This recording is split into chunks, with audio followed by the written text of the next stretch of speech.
આ અંકિત નળાકાર વડે આપણે ટેસ્ટ ટ્યુબમાં 4 ml પાણી લેશું.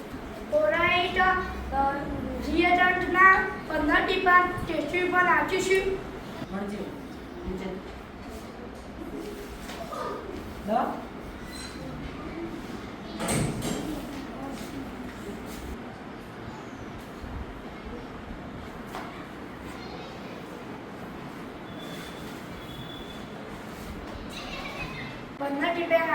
નાખ્યા પછી ટેસ્ટ ટ્યુબને બૂચ વડે ફિટ કરીને પછી તેને હલાવીશું. આને હલાવતા આ ચાર્જ સાથે 1.0